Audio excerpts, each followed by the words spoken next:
Alright, hello everybody, my name is Samantha Summers and welcome back to another episode of Hiveswap Friendsim.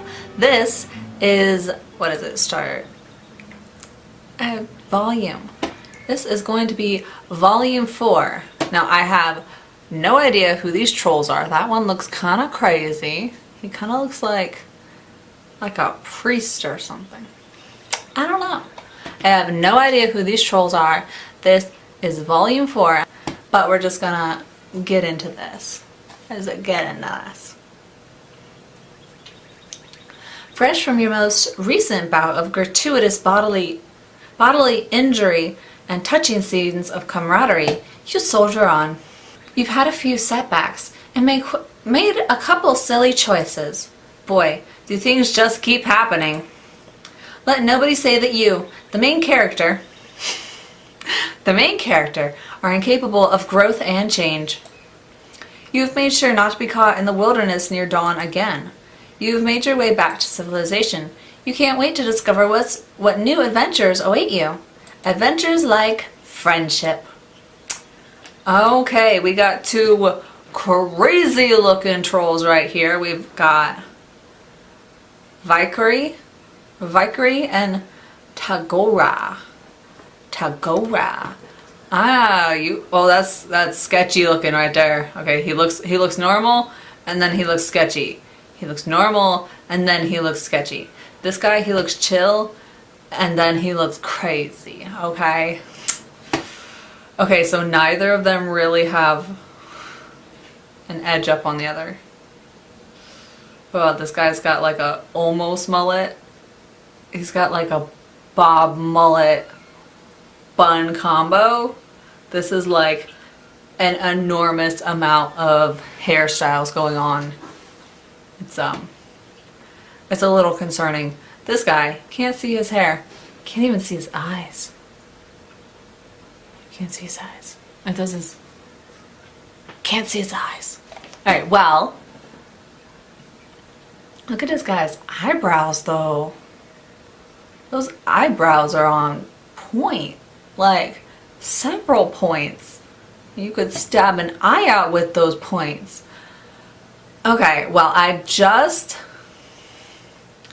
got off of a bronze blood, so I think I'm gonna go with this teal right here, 'cause I'm a teal. Neither one is very inviting, to say the least. So I just had to go with anything, like anything. You wander down a street into a not too demolished looking part of town, but you don't really take much of it in. You're not looking where you're going. This is an elementary mistake, especially on a planet where everything that exists seemed to be on the spectrum of engineered specifically for murder to could be a weapon in a pinch, but you've got a lot on your mind. Could be a weapon in a pinch, like my butt. And now, as the car, ooh, these guys probably have some ridiculous word for it, but you haven't learned it. You hadn't noticed slams into you, sending you flipping head over feet. Oh boy. You add a few new concerns to your list, your bones, and your organs.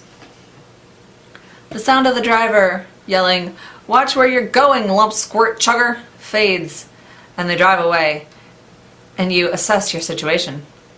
You stretch each limb in turn, which you've got to say doesn't feel great. You've landed in a bush, which is covered in sharp spines. Your arms and legs still work though, and you do an experimental cough. No blood comes out. Pretty lucky, I think. You may have redefined what luck means by this point of your journey, but you'll take what you can get.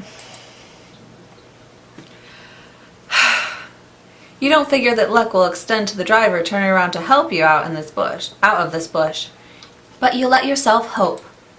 After a few minutes of struggle, the answer to your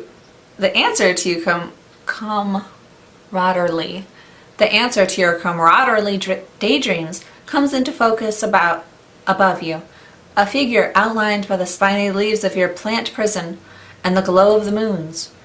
The troll, you see, isn't the driver of the car, but you don't care. Your heart is beating wildly with your continued lucky streak. Whoa. What is that? What even does that say? Oh, I don't care to read that. I used to be really good at that. I could like write it, but it's been like 3 years. Hello. You seem to have fallen victim to a colliding scamper with that scuttlebuggy back there.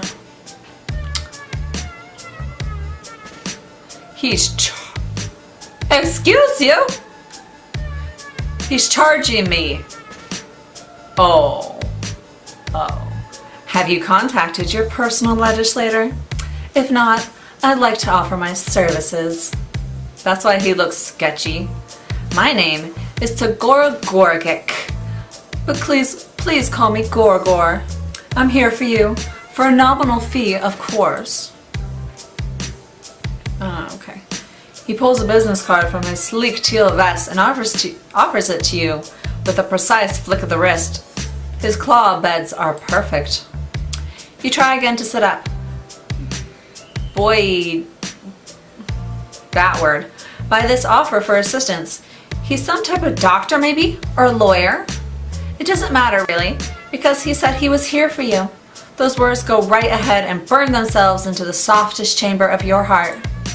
You start telling him your plight thus far, reaching up through the brambles toward this beacon of hope. This guy seems trustworthy, and that's not just your lack of options talking. You swear. Ooh, he doesn't like what's happening. As you shift, the moonlight shines on you. He steps back briefly, dropping the card. The one eye that's not covered by a swoop of product-infused hair opens wide. He recovers, smoothing his hands down his chest and straightening up, clearing his throat as he continues to explain. You're... what? Oh yes, an alien. I knew that. I've done work with aliens before, so your situation shouldn't be an issue at all. Excuse you? Everyone deserves an equal opportunity to be represented by me for a handsome fee. In fact, we may be able to use this in our favor for a larger cash settlement. It all depends on our angle. Here, try moving your chug column. You aren't sure why this is necessary, but you wiggle your torso, hoping that's right. You've never wanted anything more in your meager existence than to follow the specific directive perfectly. No, not that. You add a little hip jiggle. Not so much that he might think is come on, but enough to say, hey, I'm friendly, and I know what I'm doing. No, you're... the thing that holds up your think pan, work with me. It's your neck. You continue what you hope is a part of a troll friendship ritual, shimmying various parts of your anatomy deeper into the bush until you get to your neck. And he clasps his hands together. There we go. That one hurt, didn't it? Definitely a case of column snap, which can get us a decently hefty restitution. Your neck feels fine, or it doesn't hurt any more than the rest of you, but you give him what he hopes is a convincingly painful nod of agreement. Of course, you will need to front in the initial legislation costs. Ooh, I don't have money. We may also have to injure you further to ensure our case is convincing. But you've got to break a few cluck beast embryos to make a grublet, as you well know. Ooh. Yes, I think we may make a mutually beneficial team, if you're willing to do what it takes to bring about the justice you deserve. So, what do you say? How would you like to help me help you? He's talking really fast. I wasn't. And you're not sure exactly what to think about your lack of funds or the idea of breaking any more bones. But that smile is sharp and shiny and pointed right at you, and you want more of it. I'm gonna tell him about the heaps of money I definitely have. Cause he is not one to do pro bono. Look at that. Look at how much I already have to pay. That's a lot. It's a lot. Alright, so let's tell him about the heaps of money I definitely have. You mentioned how incredibly loaded you are and how core to your sense of values it is to pay well for good work. That's what we call good business. Now, get up out of that prickle frond and let's get you presentable. I don't think I can. He watches you flail a few times before he sighs, unbuttons his sleeve and rolls them up to his elbows. Each fold is crisp and even. It takes a while, but you're good at being patient. There is a 12% cost increase for instance of manual labor. It'll all be explained in your bill. Dude, it's itemized. Oh, I missed that. I'm sure, I think he says something along the lines of, I'm sure you'll be able to pay it. I'm sure it won't be a problem for you. Something like that. You take his hand and he pulls you up and out of the bush. It's kind of a rough job. He's not as strong as he looks, you guys. He glares at you like he's daring to say something about it. And you're a quick learner. He cuts you off mid-thank you. My office isn't far from here. We can go there to get things started. And by things, I absolutely mean get you clean and sign a lot of vaguely worded yet stringently binding documents. He walks with a purpose. You shake off the flora stuck in your various body parts and do your best to catch up. Am I naked or something? From the outside, his office basically just seems like his hive. You learned a thing or two during this mess of a cultural exchange. Though, you've got to play it cool when a potential friend invites you home. You never know what cages or monsters or methods of association they might have lying around. And you want to prepare a nice, chill look on your face for whatever carnage you're about to be confronted by. It is lovely. Oh my goodness. Oh my goodness. His loose is so cute. It doesn't work. Your face falls bewildered when you walk inside because it's all chrome and glass and broad white walls in there. It's like he bought the fanciest looking crate and barrel display room he could find. Wait. Down to the last useless minimalist accessory and then never sat down on it. His Lucis, a ferret, is chilling on an enormous silver thing that's halfway between a throne and a play tower. That is exactly what that looks like. Everything is clean and bright and perfect right angles. You don't even see any weapons anywhere. It's creepy.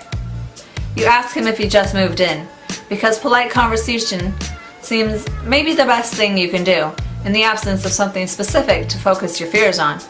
You're just sort of a little afraid of everything. You're not paying me to learn my life story. Unless you'd like to, in that case, no. I've lived here most of my life. I'll go ahead and add that to your bill. Oh my goodness, I'm glad I don't actually have to pay this guy. You stare at one of the chairs. Should you sit in it? By all means, do not make yourself at home. Head straight into my glutton trap while I prepare our contract. You really want to connect with this guy, and you like how you just vibed there when you were thinking about sitting in your bed on your bed-wriggled butt in his fancy chair, and he could totally tell you were thinking it. But you don't want to be friends badly enough to walk straight into something that has the word trap right there in its name without at least pondering it for a second. You become savvier during all of this. It's a bath, okay? How bad can this get? How bad? Okay, let's just take a bath. Let's just take a bath. You are more than a little concerned about the trap part of the instructions you've just received. But hey, at least a trap you know about is better than one you don't. And with everything else you can see so freaky pristine, he has to be hiding some evil somewhere. You wonder if it's a dungeon. A dungeon could be cool. Hold on. The ferret bounced down. Oh, hello! Oh my goodness, it's so cute. And jerks his head for you to follow it. You do, because it seems like a regular thing to do. Tagora is busy on his computer. That is, oh my goodness, look at that rainbow so bright there. That's probably blood or something, but I don't care. I love it. I love all this. It leads you to a bathroom, which is just as fancy and clean as everything else you've seen. The Lucis chitters at you for a second, squirming its big noodle body around, and leaves, shutting the door behind it. You wait a second till it's probably gone before you test the handle. It's unlocked. Huh. You wonder what the point or, motive might be for leading you into this room until you turn to see yourself in the mirror. That is some haggard looking stuff right there. So fair. You're flying by the seat of your pants, but you guess maybe you're supposed to take a bath. If not, and he gets pissed and unleashes the ferret on you, at least you'll meet your maker nice and clean. You have to expect some indiscernible goo or blood or something to come out of the faucet in this weird lumpy tub, but thankfully it's just water. Once you're in, you look at the truly inordinate amount of bath products you have at your fingertips. There are 3 shelves of little bottles and soaps and unidentifiable lathersome accessories by the tub alone. There's even more by the mirror. The labels are all gibberish, but you sniff a few until you find something flowery and go to town. You take more time than you should in there, but you haven't experienced a moment of luxurious solitude in a bit. Full-time friendship searching can be difficult work. It's good to recharge. Once you're freshly scrubbed and dried, you slather yourself head to toe with some lotion you find in an iridescent vial. You hope he won't mind you using it. He wants you to be presentable, and this stuff is sparkly. Oh, is it that? It was what I was looking at. Yes. You are starting to feel so rejuvenated. Right to knock this friendship right out of the park. You leave your dirty, torn up clothes on the floor, wrap yourself in one of the many satin bathrobes folded on a shelf, and head back out to find Tagora. He's standing in the foyer, waiting with the contract he's typed out for you. When he sees you, his eyebrow ticks up. Ooh, I see you went with the Rainbow Drinker Serum. Full body application. Bold choice. I mean, it's an incredibly rare and expensive product, and I do expect to be reimbursed. But I won't lie, it works. Yeah, sure, that stuff. You don't want to let on that you didn't know what it is, since he seems impressed. Since you give his ego a little stroke, and tell him that you hadn't seen such a scrumptious array of self-care accoutrements in so long that you couldn't help yourself. Not everyone takes skincare as seriously as they should. I assume that you were taking forever in there because you'd gotten lost, or you didn't know how to use the ebullition trap. I hadn't considered the possibility that you're just doing your regime. Noted. Got a rebate. You hold your arms out to admire the well-hydrated sheen you have going on. This time, you're not really even... whatever. It just does actually look pretty good. Tagora seems like he's struggling. He keeps opening his mouth to say something, and then changing his mind. He's clutching the documents in his hand like a flotation device. He looks down at them, then back at you. I typically only use that particular product to highlight my cheekbones. So there's no real reason you shouldn't apply it more liberally, especially if cost isn't an issue. It's a little drastic for my personal style, but there is a certain unorthodox glamour to it. The next bit looks like it hurts him a bit to get out. Do you? Would you like to step outside and see the full effect?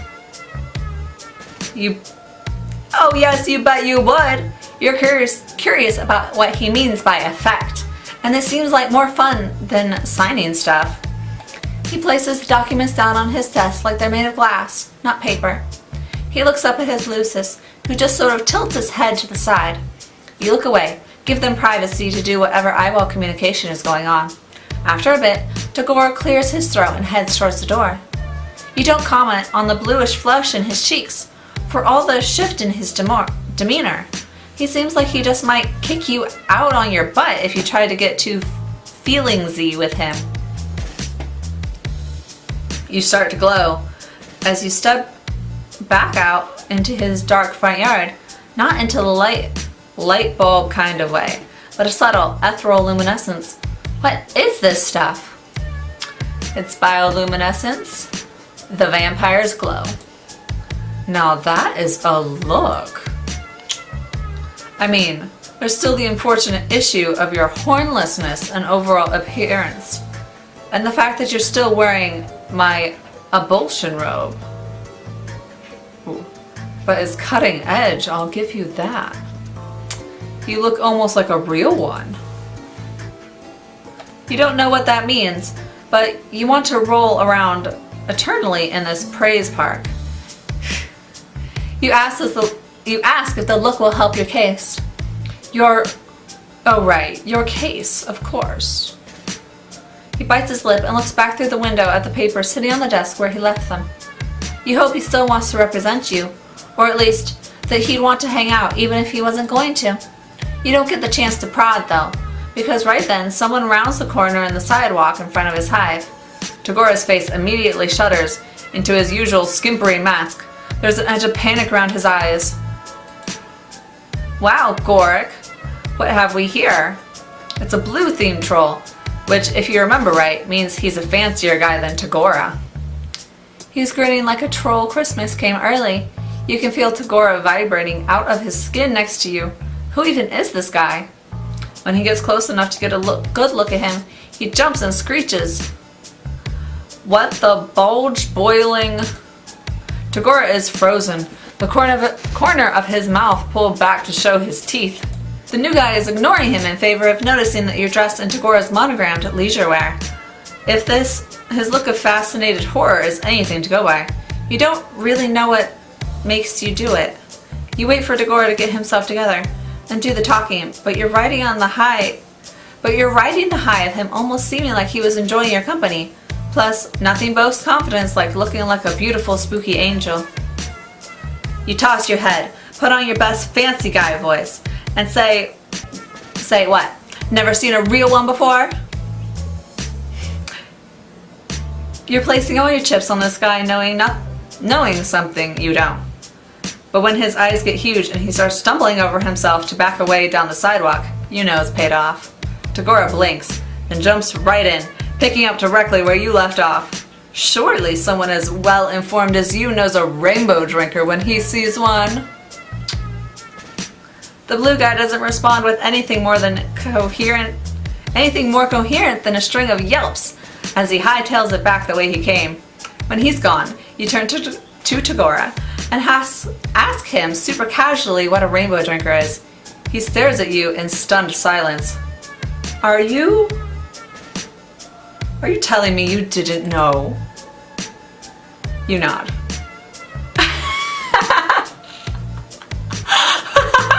at that face! Look at that face! I just realized I kind of look like him. Oh. And you ran with it anyway, exploiting the fear you picked up on to turn the tide of a delicate encounter to your favor. You shrug. You guess so. You tell Tagora that you hope his friend wasn't too freaked out. Friend? No, I hate that guy. There are simply times when being liked by your betters is helpful. Though technically, fearing me is just as good. Better, maybe. So you know,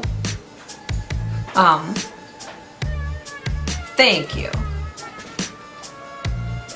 Tagora's laugh is soft. It's not a sound you expect to hear. He's happy because of something you did, and you can't help it. You start laughing too. That was a bit of a rush, wasn't it? It was almost fun. I certainly didn't see it coming. Anyway, I underestimated you. He gives you an appraising look, then takes a deep breath.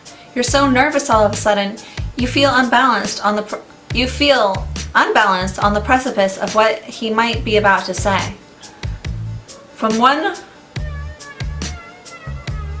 prevaricator to another, I will let you in on something. I haven't actually encountered an alien before. Oh, sweet relief. You tell him his act was alright. Airtight. And as long as everyone's doing the truth thing, you admit you lied a bit too. You aren't actually rich. Yes, that's clear now.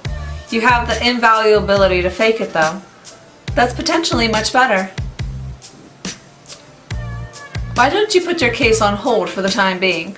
You wouldn't have enjoyed the outcome of our legal system anyway. We can find an alternate means of you working off your debt. I think we may make a better team than I previously expected. With our wits combined, we can tackle bigger and better things than traffic injuries. He flexes his hand at his side. Then in one swift and decisive movement, he extends it to you. On his face is something close to an honest-to-God real smile. I've never actually formed a legitimate partnership of any sort before, but I believe this is how it's done. What do you say? The glow in your heart shines brighter than any expensive and still kind of mysterious lotion. You take his hand in your firm, no-nonsense grasp of pure, inexorable joy and shake it. For friendship! Oh my goodness, I love it. That wasn't as bad as I thought. That wasn't as bad as I thought. Honestly, I thought he was gonna like, I don't know, sell me. I don't know. Well, that was, my goodness, I am on a roll. Yes. Yes, yeah. Yes, girl. Yes. All right, well, I am just gonna have to cut this off right here because I don't want to mess anything up. And if I feel like if I kept going, I'd totally mess it up. So I will see you all next time. Bye-bye.